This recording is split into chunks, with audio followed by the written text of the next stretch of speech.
Good afternoon, everybody. Thank you so much. Thank you. Thank you for being present. It is a delight to see so many wonderful faces here in this room today, and we certainly appreciate you all's presence. My name is Iris Reddick Menberg. I am a doctoral student here at the Divinity School studying theology, and it's my pleasure to welcome you all to our closing Black History Month event of the year. This has been a collaborative effort with the Marty Center, the Dean of Students Office, and myself, and another student who is unable to be here, Matthew Vega, who is a doctoral candidate.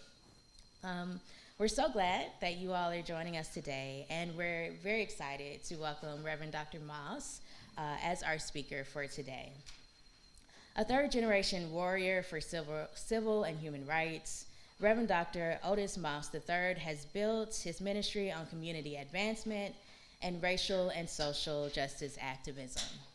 As senior pastor of Trinity United Church of Christ in Chicago since 2008, Dr. Moss routinely preaches and practices a Black theology that unapologetically calls attention to the problems of mass incarceration, environmental justice, and economic inequality.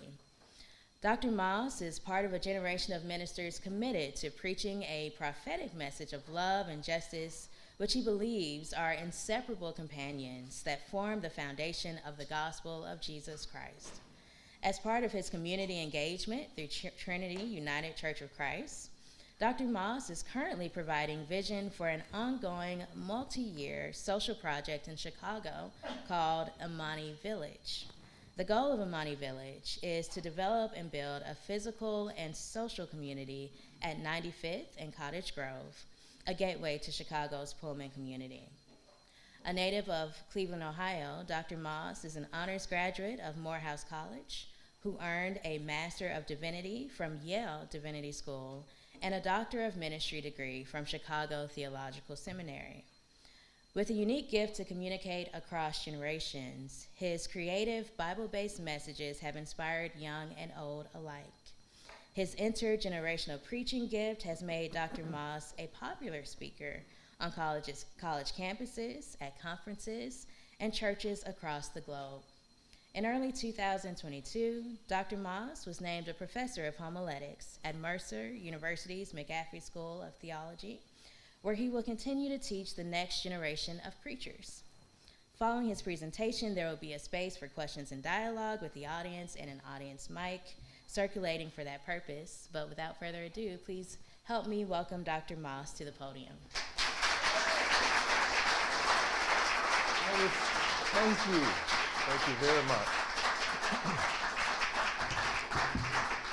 It is certainly an honor and a delight to be here at University of Chicago, to the dean of this work and witness here, along with all those who labor and those who are prepared to finish and move on to the next phase, and those who are working on their dissertations right now and doing such incredible work.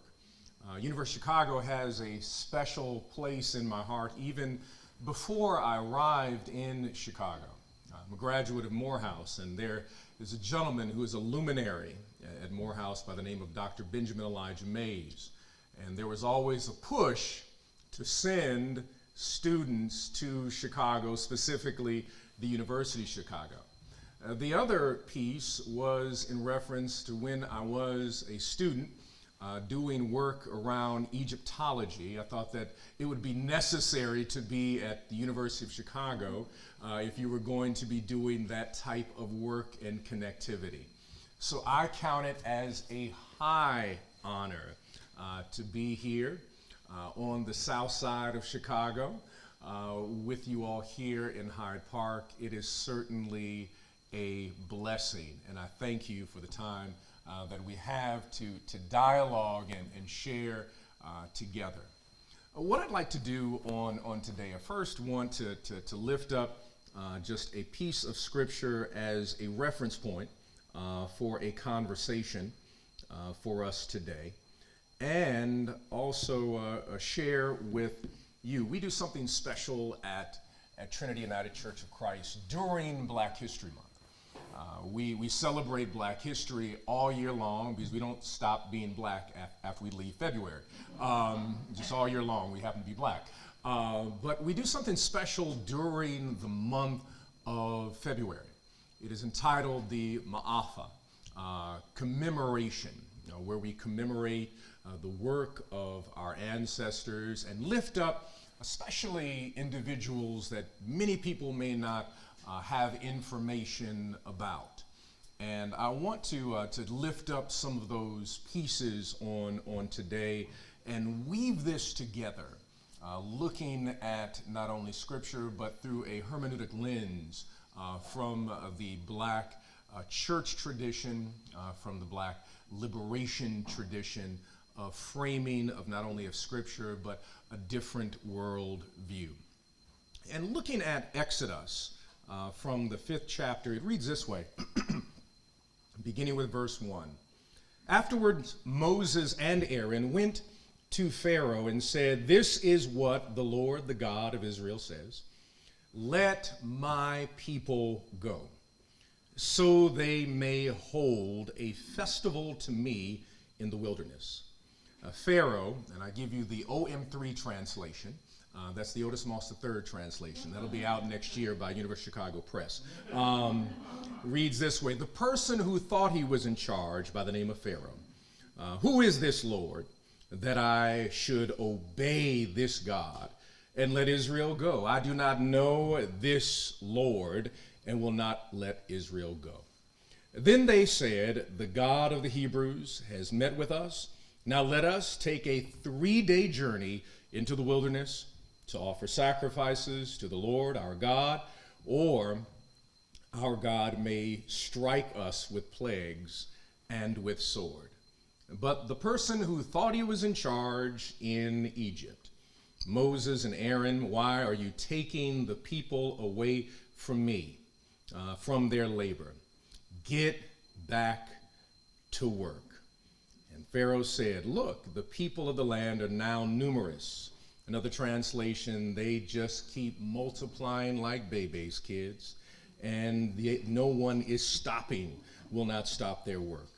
At that moment, Pharaoh gave an order for the slave drivers and overseers in charge. "You are no longer to supply the people with straw for making bricks. Let them go and gather their own straw. Let my people go." I want to, just for a few moments for our conversation, to lift up a particular portion of a poem by a gentleman by the name of James Weldon Johnson, who wrote a poem that eventually was then composed along with his brother into a song by the name of John Rosamond Johnson. And it became what is considered to be the Black national anthem.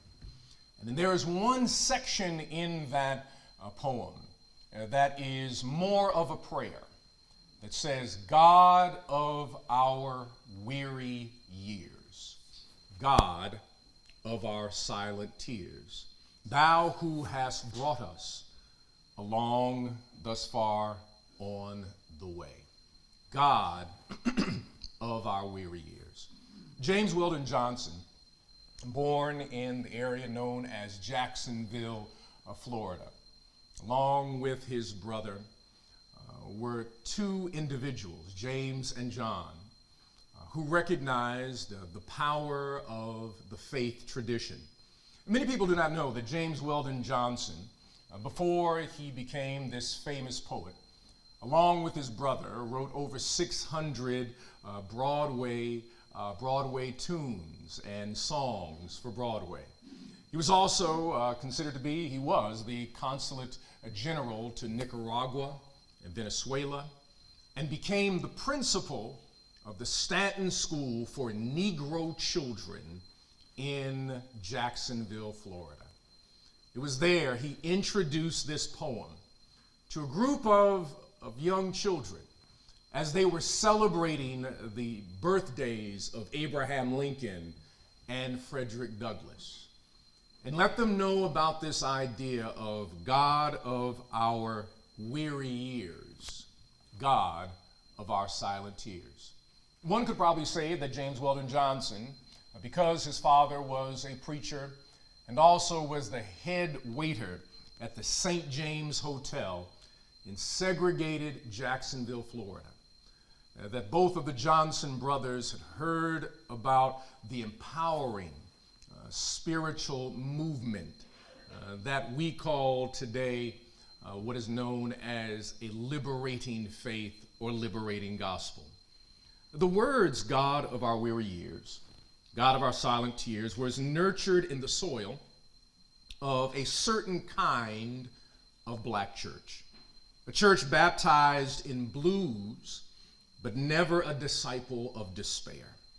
A church born in the crucible of inhumanity, but never losing one's humanity. The black faith, or black spirituality, more appropriately, believed in a God, a spirit, a savior who was not bound by the limiting frames constructed by men. And I specifically say men, because out of this particular tradition, God was not bound by this kind of structure in terms of the framework of gender, because they came out of a tradition that said that God was a mother to the motherless, a father to the fatherless. That one could give anthropomorphic ideas about God, but God was beyond the human vocabulary, but you could get a glimpse with the human vocabulary. Black people believed in a God who could be mother and a God who could be father, but it was too big to be bound by human gender specificity.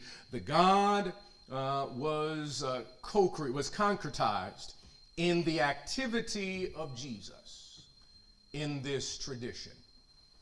A melanated Jesus, a Jew from Palestine, a Jew actually technically would have been from the West Bank, a Jewish person living under occupation, a Jewish person who was colonized by Roman authority. James Weldon Johnson's poetry comes out of this garden of blessed understanding.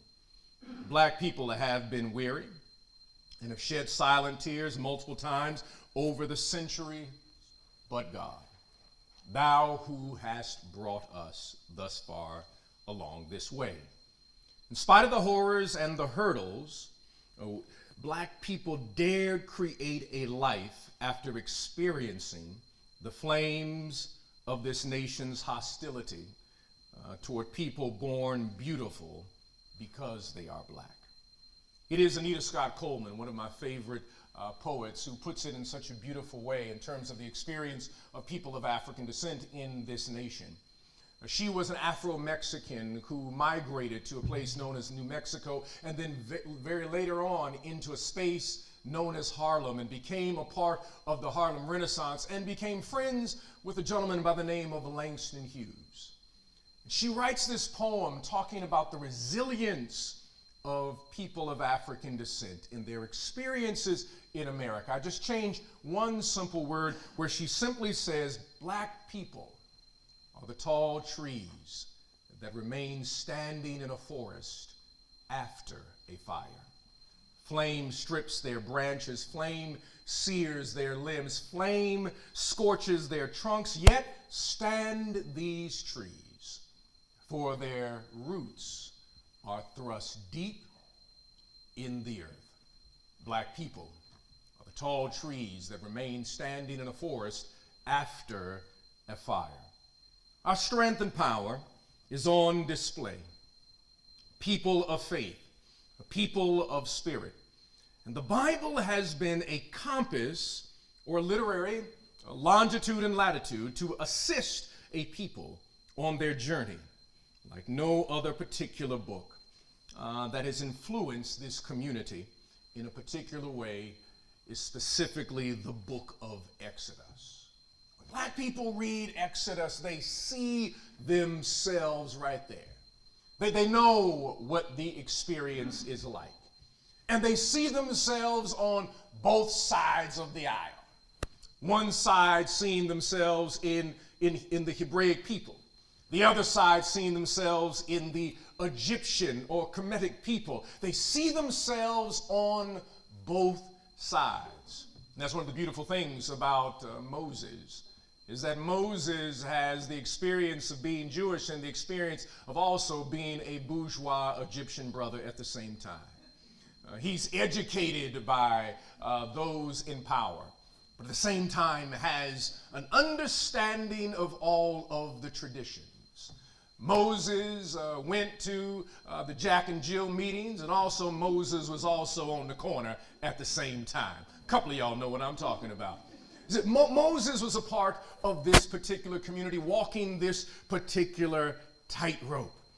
And the story that we have here of Moses, this particular 5th chapter, is one that has been lifted up down through the years.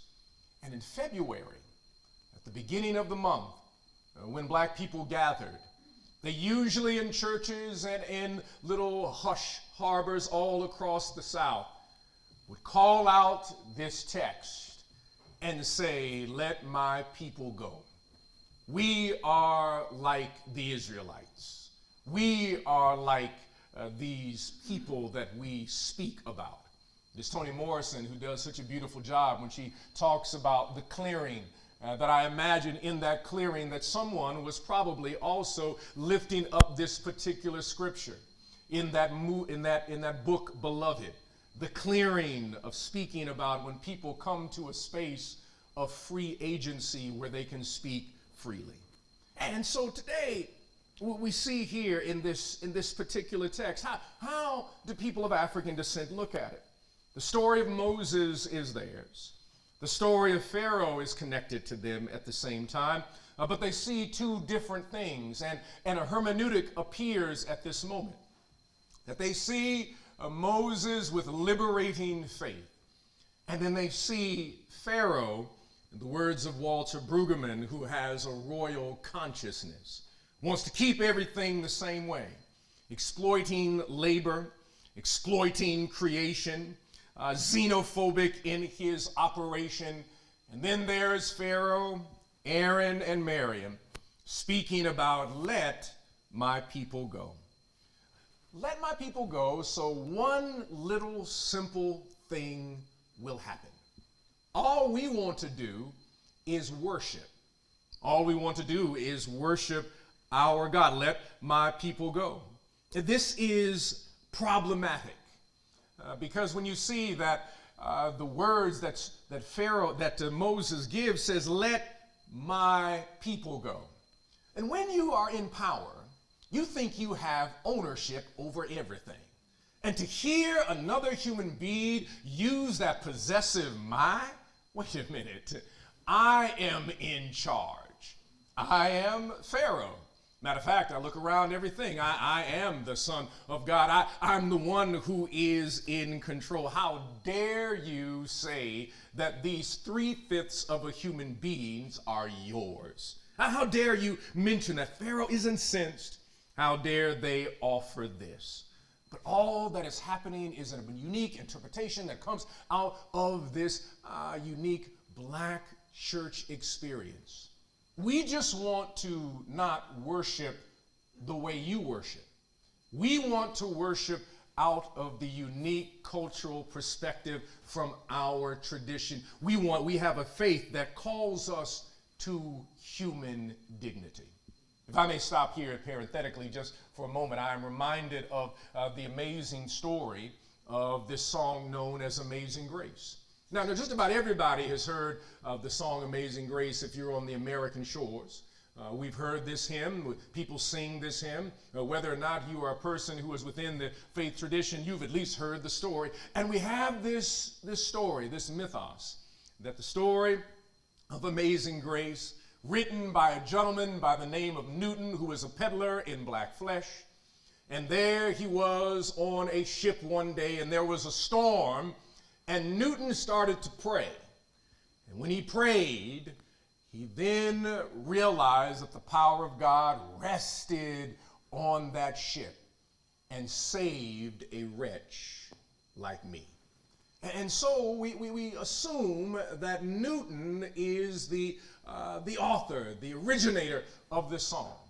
But if you go to the Library of Congress, you find out something unique. That when you go to the Library of Congress and you pull up the original pieces around Amazing Grace, it always says, words by Newton, melody unknown.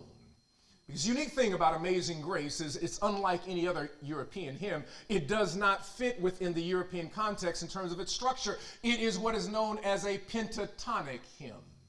It comes out of that pentatonic scale that comes out of African music. And it is people in the region of South Carolina, usually the Gullah Islands, that say that there is another story if you want to understand the origin of the song Amazing Grace. They said, yes, Newton was he was at the bow of the ship. He was at the top, but there was another group of people in the hull of the ship. They were humming a song, and the song was so beautiful that the sounds of the song was like an aroma that made its way up to heaven. And an angel heard the sounds and then decided to walk over to God's room and tapped God on the shoulder and said, you have to hear these children sing. And the children, and then God bent over the banister of heaven and just simply said, shh, and the storm ceased. You see, you must understand what's unique about a pentatonic song. A pentatonic song, all spirituals are pentatonic. In other words, to play them on the piano, you've got to have the black keys. If you remove the black keys, you'll have grace, but it won't be amazing. You've got to make sure that the two work together. And this particular type of faith tradition, demanding human dignity, comes out of this unique matrix of African and African-American culture. James Baldwin speaks about this idea of love and dignity and one becoming one's true self. He says, love takes off the mask we fear we cannot live in. This is the kind of faith that black people in these United States were attempting to operate under, to become their full selves. Howard Thurman puts it this way. He says that when enslaved Africans understood that they were loved by God and loved themselves, that is when revolutionary activities started happening. The moment that you recognize your fullness as a human being, even when people do not recognize that fullness within the context of the cosmos, something magnificent happens. You take hold of your dignity at that moment. Amen. And I say this, that black people, I tell you, when we realize that we're loved by God and love ourselves, something revolutionary happens. And if I may give you an actual letter from an enslaved African writing to his former slave owner, the type of brilliance and irony and humor within the letter is absolutely extraordinary. This letter was written August 7th, 1865, from Dayton, Ohio, by a gentleman by the name of Jordan Anderson to his former master by the name of Colonel P.H. Anderson in Big Spring, Tennessee. And it reads as follows, if I may read it to you. Sir, I got your letter and was glad to find that you had not forgotten Jordan and that you have wanted me to come back and live with you again, promising to do better to me than anyone else can. I have often felt uneasy about you. I thought the Yankees would have hung you long before this for harboring Rebs they found at your house. I suppose they never heard about your going to Colonel Martin's to kill the Union soldier that was left by his company in their stable. Although you shot at me twice before I left you, I did not want to hear of your being hurt, and I'm glad you are still living. It would do me good to go back to dear old home again and see Miss Mary and Miss Martha and Allen and Esther and Green and Lee. Give my love to them all, and tell them I hope we will meet in the better world, if not this. I would have gone back to see you all when I was working in Nashville, in the Nashville hospital. But one of the neighbors told me that Henry intended to shoot me if he ever got the chance. I want to know particularly what the good chance is you propose to give me. I'm doing tolerably well here. I get $25 a month with victuals and clothing and have a comfortable home for Mandy. The folks call her Mrs. Anderson here. And the children, Millie, Jane, and Grundy, go to school and are learning well. The teacher says Grundy has the head for a preacher. They go to Sunday school, and Mandy and me attend church regularly. We are kindly treated. Sometimes we overhear others saying, them colored people were slaves down in Tennessee. The children feel hurt when they hear such remarks, but I tell them it was no disgrace in Tennessee to belong to Colonel Anderson. Many darkies would have been proud, as I used to be call you master. Now, if you will write and say what wages you will give me, I will better be able to decide whether it would be to my advantage to move back again. As to my freedom, which you say I can have, there is nothing to be gained on that score, as I got my freedom papers in 1864 from the Provost Marshal General of the Department of Nashville. Mandy says she would be afraid to go back without some proof that you were disposed to treat us justly and kindly, and we have concluded to test your sincerity by asking you to send us our wages for the time we served you. This will make us forget and forgive old scores and rely on your justice and friendship in the future. I served you faithfully for 32 years, and Mandy 20 years. At $25 a month for me and $2 a week for Mandy, our earnings would amount to $11,680. Add to this the interest for the time of our wages have been kept back, and deduct what you paid for our clothing and 3 doctor's visits for me, and pulling a tooth for Mandy, and the balance will show what we are in justice entitled to.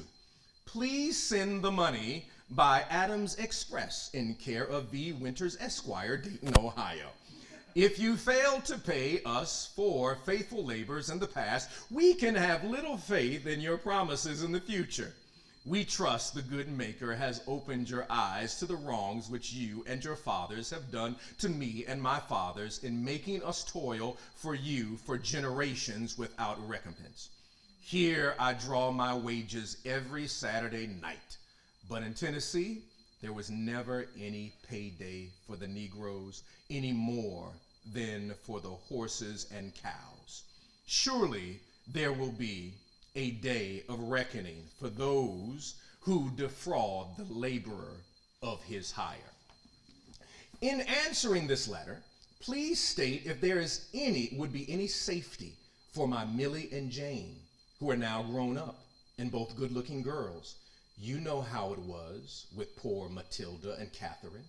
I would rather stay here and starve and die, if it come to that, than have my girls brought to shame by the violence and wickedness of their young masters. You will also please state if there has been any schools open for the colored children in your neighborhood. The great desire of my life now is to give my children an education and have them from virtuous habits. From your old servant, Jordan Anderson. P.S. Say howdy to George Carter and thank him for taking the pistol from you when you were shooting at me. Again, the kind of dignity and the kind of faith that comes out of a particular tradition that recognizes the power of an individual internally when they know that they love themselves and they are loved by God. Let my people go, God of our weary years. This is a faith of dignity, but it's also a theology that calls for community deliverance. Community deliverance. What is so fascinating about reading the works of those who were formerly enslaved is that they never talk about individual freedom. They always talk about collective freedom. In other words, I'm not fully free until my children are free.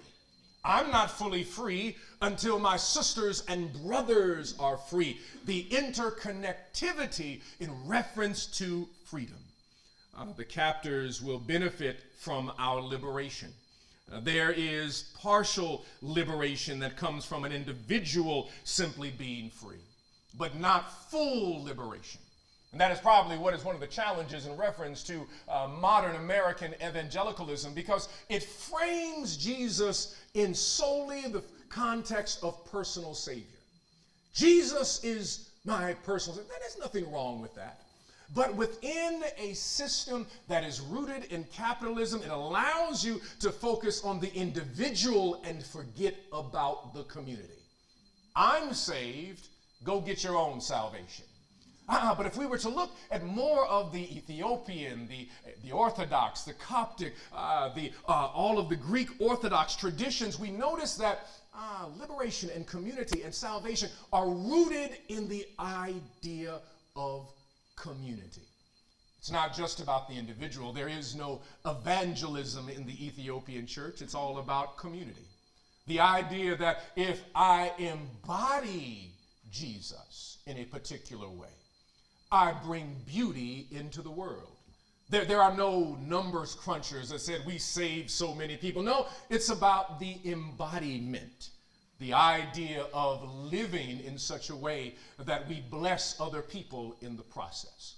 This idea of collective liberation is something that runs through within this black church tradition, within black spirituality. I have to say, I've seen this, not necessarily in church, but I used to coach girls basketball, 7th and 8th grade, and I saw it on the basketball court. I was coaching right over in Beverly at Morgan Park Academy, 7th, 8th grade girls. It was fascinating. It was very, very different than coaching boys. And as we were playing a team, and we were winning. We were winning about 27-0. And there was a young lady on the other team. She was trying to score, and so I did not prompt them, but the young ladies on our team decided to move out the way to see if she could make a layup. She missed the layup, but our team kept cheering her on. Come on, you can do it. She missed the layup again. They said, come on, you can do it. She did it about 4 times, kept missing the layup. But when that ball went through the hoop, both teams started to shout. And then they ran out onto the court and lifted up the little girl. Brothers would never do that. But there was something beautiful about the idea of collective liberation. The idea that we celebrate you and we celebrate ourselves. And all of a sudden they started crying and they were hugging. It was the end of the game. It was the most beautiful thing I'd seen in sports, that they were giving the aspect of what community uplift means by lifting up the young lady on the opposite team. This is what this tradition speaks about. This tradition, yes, is about dignity. The tradition is also about this idea of collective liberation that is interconnected with other people. But then finally, this idea of let my people go that is embodied in so many ways in reference to the African American tradition. It is a spirituality that demands embodiment. A spirituality that demands embodiment. It's not enough to proclaim. It's how you live. It's not enough to say you read. It is how you live. It is having a theology that should shift your anthropology. Your theology should shift your anthropology, the way that you view humanity. And if you've got the right theology that shifts your anthropology, it should change your psychology. In terms of how you see yourself, your theology and your anthropology and your psychology. But if you've got the right theology that shifts your anthropology and also your psychology, you should have a changed sociology.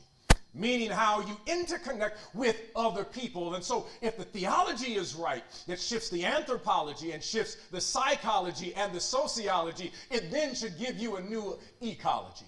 in terms of understanding that we are interconnected organisms, whether we are human beings or whether we are plant life, we are connected together. And when all of those things are shifted from your theology to your anthropology, to your psychology, to your sociology, to your ecology, guess what? It will improve your biology. The beautiful thing that when you have the right setting, it shifts who you are. And that is out of this particular tradition. Recognizing the deep interconnectedness of who we are. That I am connected to you. It's better said with our South African brothers and sisters, they use the word Ubuntu, that my humanity is connected to your humanity. I cannot be fully who I am unless you are fully who you are. God of our weary years. God of our silent tears. The one who has brought us along the way. And in this moment in America, we don't need more Christian nationalism. In this moment in America, we don't need more, closed off evangelicalism. We need an expansive, beautiful spirituality that recognizes the potential and power and integrity and dignity and humanity of each other. And people of African descent on these shores fashioned a theological narrative that continues to echo through the halls of history and bless those who exist in this present moment. As James Weldon Johnson spoke so eloquently in his poem, that is the theology he was trying to communicate. The God of our weary years and the God of our silent tears. May God bless you and may God keep you. Thank you for the time to be able to communicate these ideas. And I'd like for us to be able to have a conversation about this idea of this black spirituality coming out of this unique narrative of people of African descent. And I know that we have set up for questions, and I'd like to engage those at this time so that we may just have a dialogue at this moment. And I believe there's a mic in the back. Yeah, thank you very much. Okay.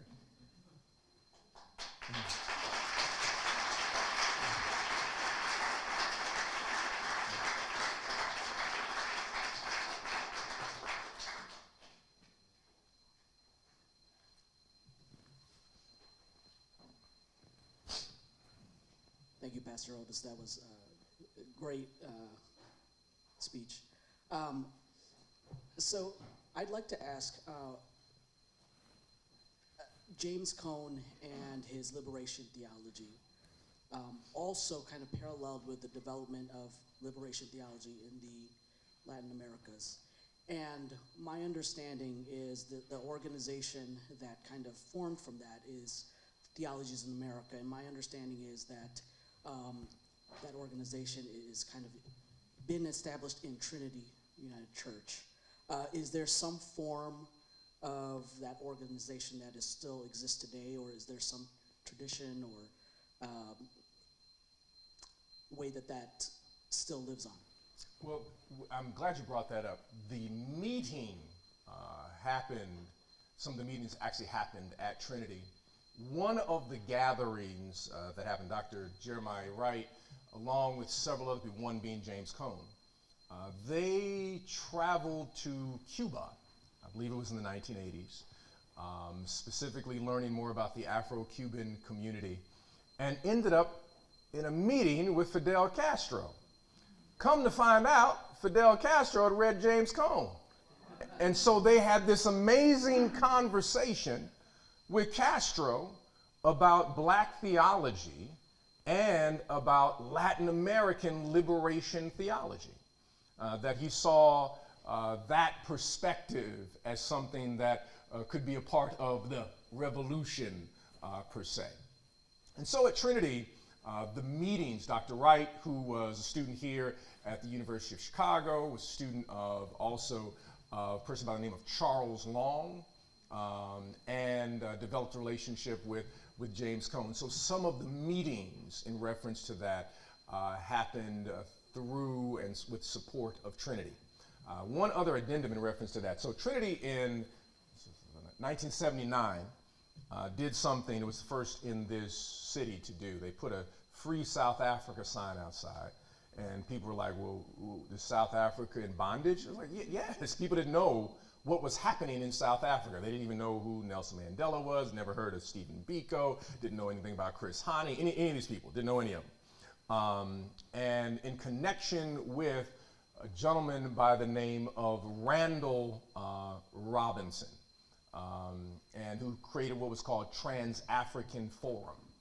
And so Trinity helped establish, along within the faith community, the anti-apartheid movement or wing in the US along those lines. Continuing with that tradition, about 12 years ago, we continued with that tradition in reference to what was happening in the Congo.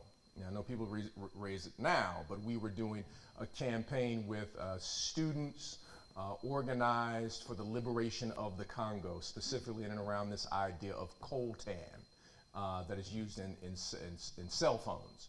And so Trinity has this continuing tradition of liberation theology. That's just one aspect. I mean, I could lift up a whole variety of other ones, but I'm glad you raised that question. And it's interesting, the first person to be ordained as an assistant pastor at Trinity was a South African woman in 1973.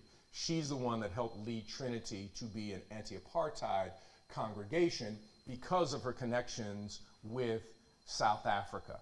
And then the other piece that happened at the communion table with that conversation, as they were singing a song, our assistant pastor knew the melody. And she was like, did you all get this from South Africa? And they're like, no, it came from South Carolina.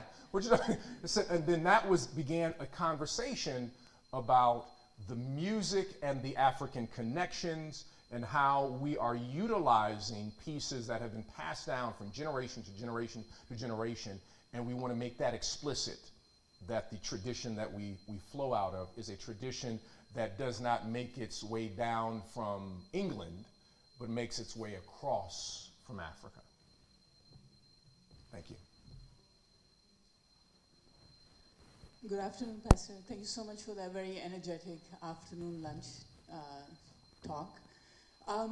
I don't really have a question, but I'd like to hear more from you, reflect.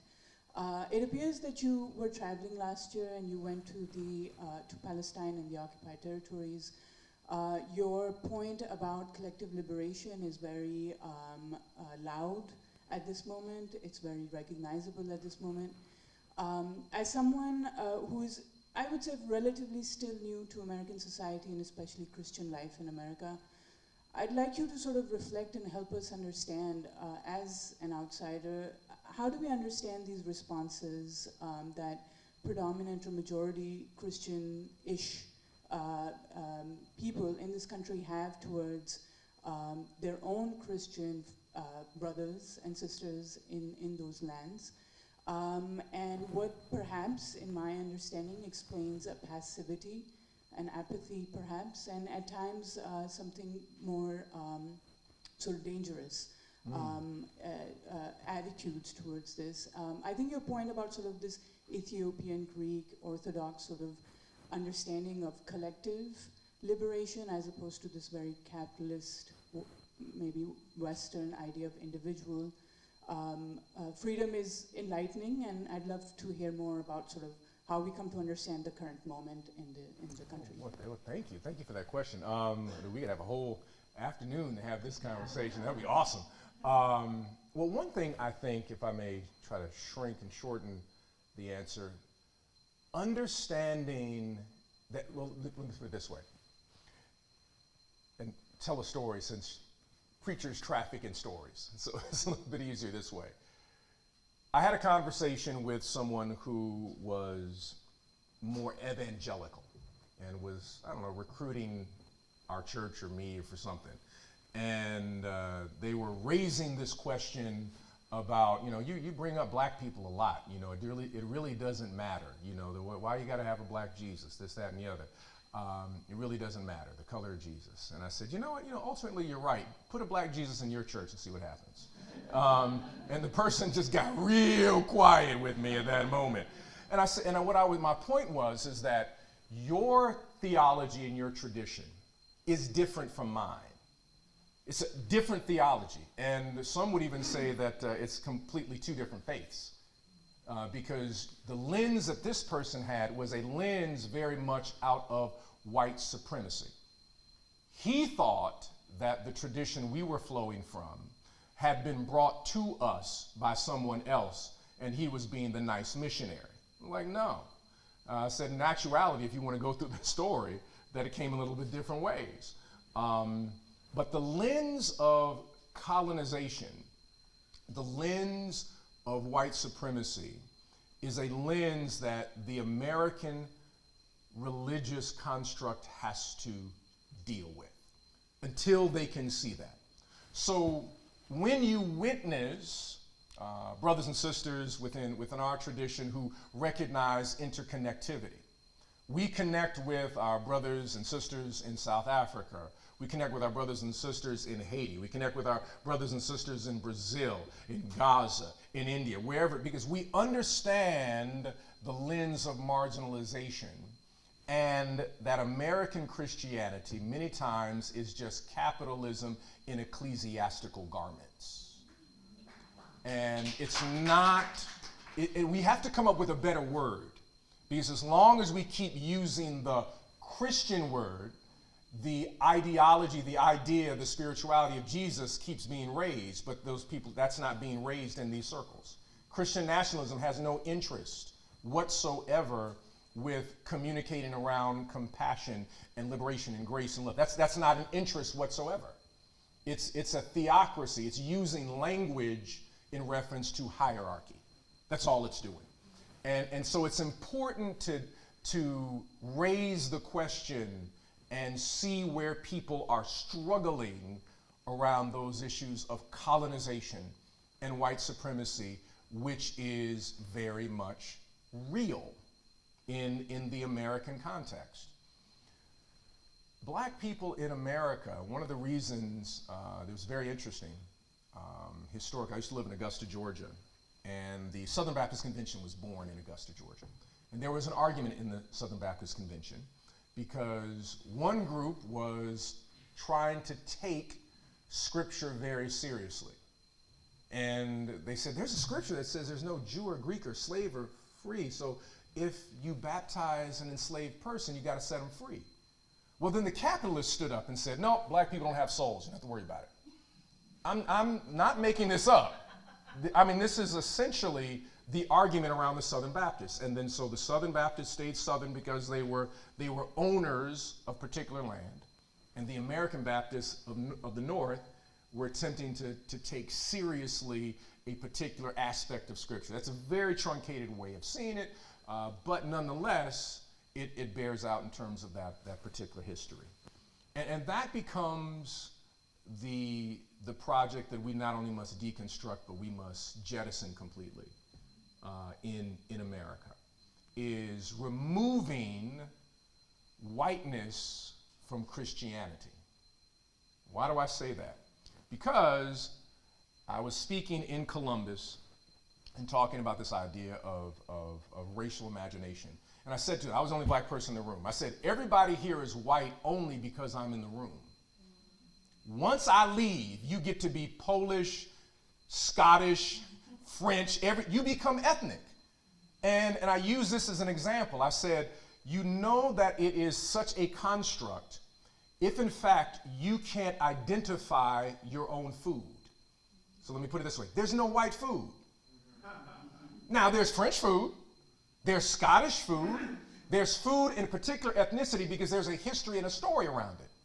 Whiteness usually is constructed in response to black presence and to ensure that other ethnic groups from Europe do not build coalitions with people who are African, people who are indigenous, because that's what happened in, I think it was 1676, the Bacon Rebellion, that in Virginia, hey, we recognize that the person who owns the land is the problem. And so racial laws were then put in place to say there's a difference between you and these Africans, but then they changed the name. It used to be Africans. The names then became Negroes, and other words that begin with N that I will not mention, that were then put in place to keep this collective idea from becoming reality. And we see it today because that's what the whole MAGA movement is about. The MAGA movement has been rooted in part of what Lee Atwater did, was called a Southern strategy, because they understood that there is a shrinking number of people who were called white. How do we do this? Well, we need to put people in place who are judges. We need to suppress votes. Yeah. But what do you need to do? You need to find a way of creating resentment between one group and another group, groups that should have natural coalition. Working class people in Appalachia should be naturally in coalition with people in Atlanta, Georgia. Natural coalition. But how do we keep natural coalition from happening? Say that it's someone else who is your problem. And since I can't use the N word anymore, let me find new N words. Immigration, it's at the border. Oh, queer people, yes, those. Let me find new N's in order to keep the coalition from happening, because we recognize we have a shrinking electorate. How do we stay in power? And so America can be seen through that particular cycle. So as you make your way through the halls of the University of Chicago, there's some great scholars and writers who have been talking about how current American politics and American religion have been attempting to break a natural coalition between human beings. Thank you.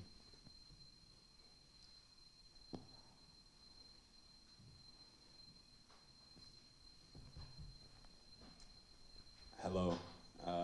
Thank you very much, Pastor, brother, for this stimulating and stirring word that you have delivered before us all. There's a variety of things one can say, but what immediately leaps to my mind is for you to, if you would, elaborate on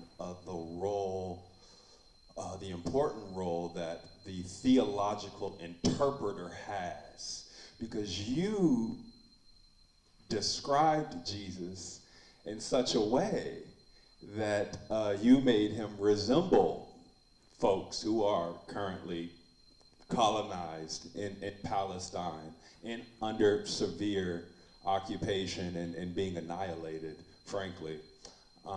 So can you just talk more about the role of interpretation and how it is really essential, and whether there is a make or break in one's sort of receptivity to the tradition that you have so honorably stood up for and given a extremely dignified and elevated word on this very sacred month.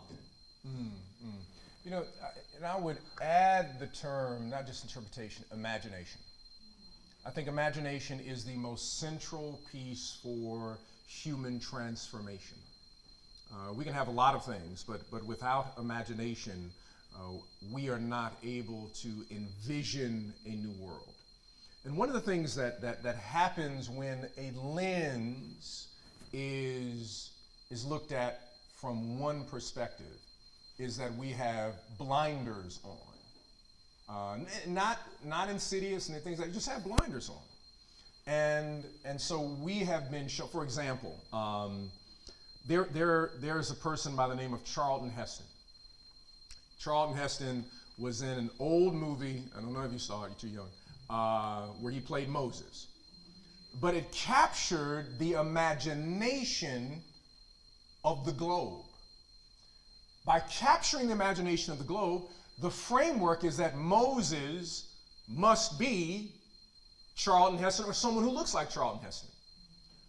And it is just as important because it changes your hermeneutical lens when you have particular images in your mind. There are certain things you will see that other people cannot see. So seeing Jesus, knowing he was Jewish, he was in a colonized situation. Rome was in power. These are very evident things. Howard Thurman writes Jesus and the Disinherited, framing everything that I listed. It's not anything new. But when that is removed from, the imagination is removed, then all of a sudden we get a sliver of a gospel instead of a fullness of a gospel. And that is why it becomes even more important that within faith communities that, for example, no matter how brilliant and wonderful someone may be, I put it this way, as I mentioned about the girls basketball team that I coach.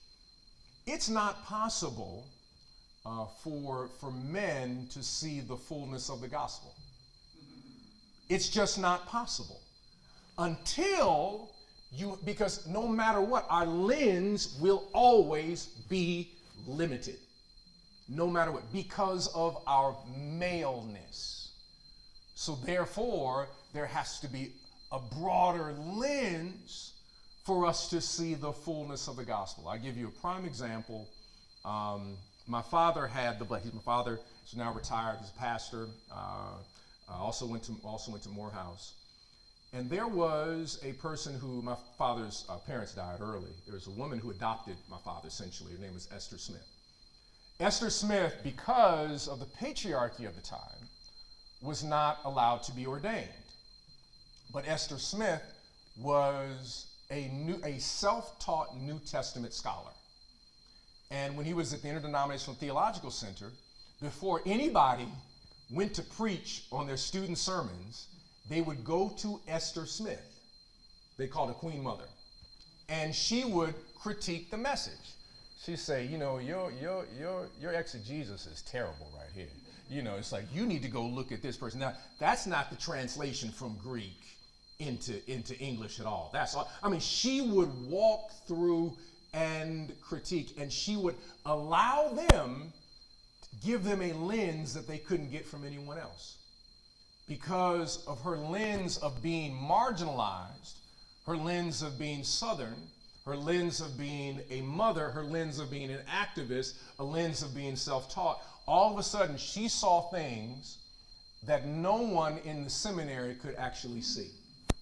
So she became the adjunct preaching professor at Interdenominational Theological Center. That becomes the important part of interpretation and imagination. I say it this way, so let me give you another. I'm working on a lecture around one of my favorite producers and musicians, a gentleman by the name of Jay Dilla. I love Jay Dilla.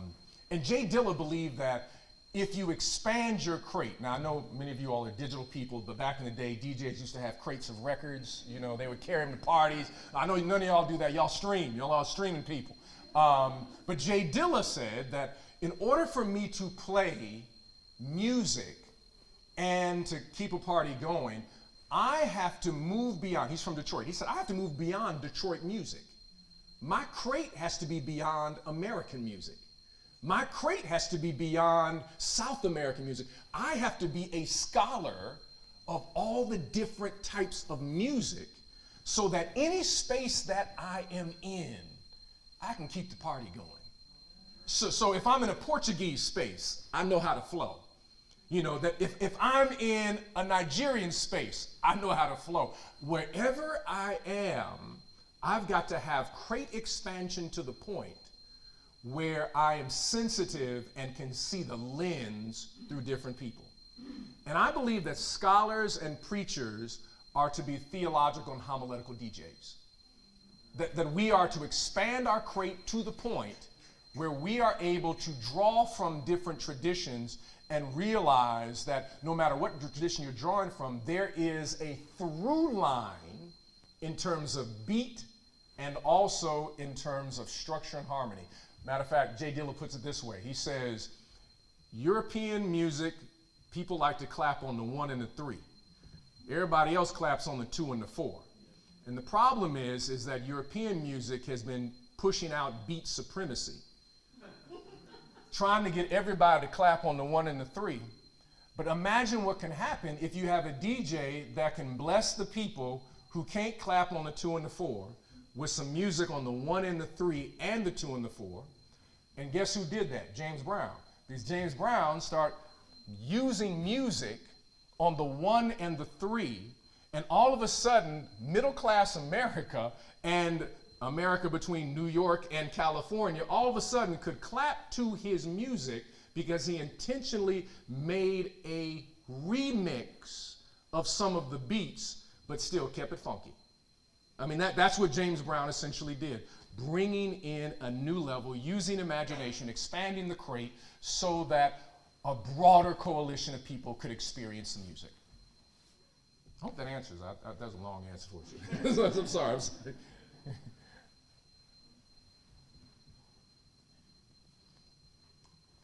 Following up in a way on what you just said, can you tell us about your new community that you're building? Oh, yeah, thank you for asking that. Several years ago, we were able to purchase 27 acres. That's about a mile and a half from the church, which is next to Chicago State. It was our vision to be able to, and is our vision, to be able to create what we would call cradle to the grave community. A green from the ground up community, number one. Number two, that the development and the investment, the economic empowerment would directly benefit the community. The number three, those working to build this community will be people that come from the mass incarceration system. So we are now, so when we started this project, this is very fascinating. When we started this project 15 years ago, the city of Chicago, first of all, just ignored us, number one. Number two, we had all of these big box people that wanted to come and just say, hey, we'll buy your land from you and we'll put your name on it. So like Walmart came by and we're like, no, we're not doing that. And all these other groups, and we said no, and we said no. And we kept hold of the vision and we built a relationship. I had a friend of mine who was president of the Trinity Hospital, which is on 93rd on the south side. And they were essentially trying to figure out how do we lower the costs in terms of healthcare, because the emergency room is what people are doing, and we just can't sustain doing treatment through the emergency room. We really need to have primary care. What can we do? You all have some land down the street. We know that you're trying to put a project together. So we build this relationship with Advocate Aurora Healthcare, and we build a medical center, not a free clinic, a medical center for primary care. That goes out into the community, working with people in what is called Cottage Grove Heights. That was phase one. With that phase one of that structure, we then also built the structure in such a way so that it could be expanded. And now we have, in that building, you have the medical center. You also have, we have a gymnastics and cheer center in there. So if you like to do gymnastics or cheer, you can come on over on the south side, we got you. And then a studio was built there. So we have a full service studio for recording. If you're looking, anybody looking to drop their next project, please come on over to the south side, we got you for that. And then the second phase we just started, which is the housing phase. The housing phase will do the senior housing, and then we'll move to single housing, affordable housing, but it's housing that we build, modular green housing that we actually build on the property. and then they build it right there. The people who are building it can actually afford the houses that they're building. Then from that next phase, we have what is called a healing garden. We have about an acre of land that has been carved out in partnership with the Nature's Conservancy, where this healing garden is designed around the idea of prescribing nature over medicine. So that maybe you don't need to give someone a pill, they need to spend 20 minutes in this, essentially a park, with water elements, with the sound of children, because our Early Childhood Development Center actually will back up to where the healing garden is. Then the next phase after that is what we call the Wellness Center, where we have been looking at what are pathways for young people to pay for school. Not football, not basketball.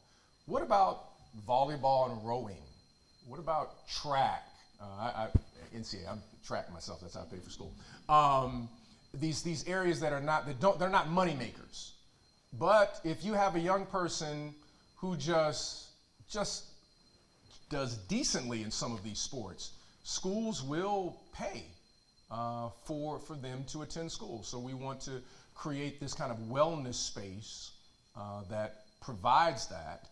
Then the next piece that we're in negotiation right now is for a hotel. Why a hotel? There are 5 athletic facilities near us, including Chicago State. We cannot hold any type of tournament for young people on the south side because there is what? No place for them to stay overnight. So where do they go? Indiana. So Indiana gets all of the business for all that AAU work, whatever it is, because we just don't have a place for young people to stay overnight, because that's the big thing in the summertime. You got tournaments, you got track meets. They're not one day, they're several days. You have volleyball tournaments. We have all of these things. We have some great facilities, but there's no place for families to stay. So that is the next phase. The final phase is the urban farm.